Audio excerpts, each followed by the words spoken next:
ವಿಜಯಪುರ ಜಿಲ್ಲೆಯ ಚಡಚಣ ತಾಲೂಕಿನ ಹಲಸಂಗಿ ಗ್ರಾಮದಲ್ಲಿ ಚಿನ್ನಾಭರಣ ಮಳಿಗೆ ಲೂಟಿ. ಹಾಡು ಹಗಲೇ ಇಂದು 4 ಗಂಟೆಯ ಸುಮಾರಿಗೆ ಪಿಸ್ತೂಲ್ ಇಬ್ಬರು ಮುಸುಕುಧಾರಿಗಳಿಂದ ಈ ಕೃತ್ಯ ನಡೆದಿದೆ. ದರೋಡೆಯ ದೃಶ್ಯಾವಳಿಗಳು ಸಿಸಿಟಿವಿ ಕ್ಯಾಮೆರಾದಲ್ಲಿ ಸೆರೆಯಾಗಿದೆ.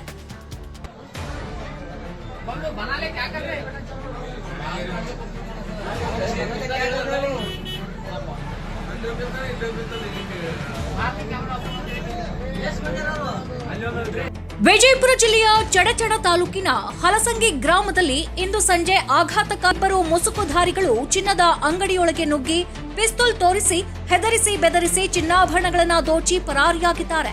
ಈ ದೃಶ್ಯ ಸಿಸಿಟಿವಿಯಲ್ಲಿ ಸೆರೆಯಾಗಿದ್ದು ಪೊಲೀಸರು ಸ್ಥಳಕ್ಕೆ ಭೇಟಿ ನೀಡಿ ತನಿಖೆ ಕೈಗೊಂಡಿದ್ದಾರೆ. ಇತ್ತೀಚೆಗೆ ಇದೇ ಭಾಗದಲ್ಲಿ ನಡೆದಂತಹ ಎಸ್ಬಿಐ ಬ್ಯಾಂಕ್ ದರೋಡೆ ಪ್ರಕರಣದ ನಂತರ ಈ ಘಟನೆ ನಡೆದಿದ್ದು ಇಲ್ಲಿಯ ವ್ಯಾಪಾರಿಗಳಲ್ಲಿ ಭಯ ಹುಟ್ಟಿಸಿದೆ. ಇಂದು ಸಂಜೆ ಸುಮಾರು 4 ಗಂಟೆಯ ಸಮಯದಲ್ಲಿ ಹಲಸಂಗಿ ಗ್ರಾಮದ ಚಿನ್ನಾಭರಣ ಮಳಿಗೆಗೆ ನುಗ್ಗಿದ ಇಬ್ಬರು ದರೋಡೆಕೋರರು ಕ್ಷಣಾರ್ಧದಲ್ಲೇ ದರೋಡೆಗೈದು ಅಲ್ಲಿಂದ ಪರಾರಿಯಾಗಿದ್ದಾರೆ. ಬೈಕ್ನಲ್ಲಿ ಬಂದಿದ್ದ ಇಬ್ಬರು ಮುಸುಕುಧಾರಿಗಳು ಏಕಾಏಕಿ ಅಂಗಡಿಯೊಳಗೆ ಪ್ರವೇಶ ಮಾಡ್ತಾರೆ. ಮಾಲೀಕರಿಗೆ ಪಿಸ್ತೂಲ್ ತೋರಿಸಿ ಬೆದರಿಕೆ ಒಡ್ಡಿದ್ದಾರೆ. ಪ್ರಾಣ ಭಯದಿಂದ ಅಂಗಡಿಯಲ್ಲಿದ್ದವರು ಸುಮ್ಮನಾಗಿ ಕೈಗೆ ಸಿಕ್ಕ ಚಿನ್ನಾಭರಣಗಳನ್ನ ದೋಚಿ ದರೋಡೆಕೋರರು ಬೈಕ್ ಏರಿ ಅಲ್ಲಿಂದ ಪರಾರಿಯಾಗಿದ್ದಾರೆ.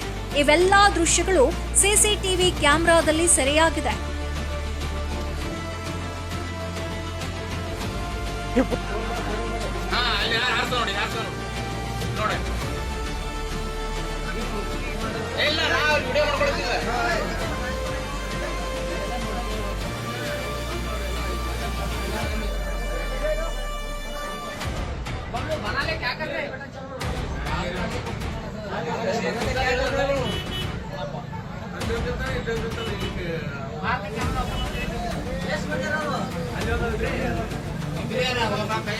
ప్రశాంత్ వచ్చింది ఎస్పీ వచ్చింది ಎರಡು వచ్చింది.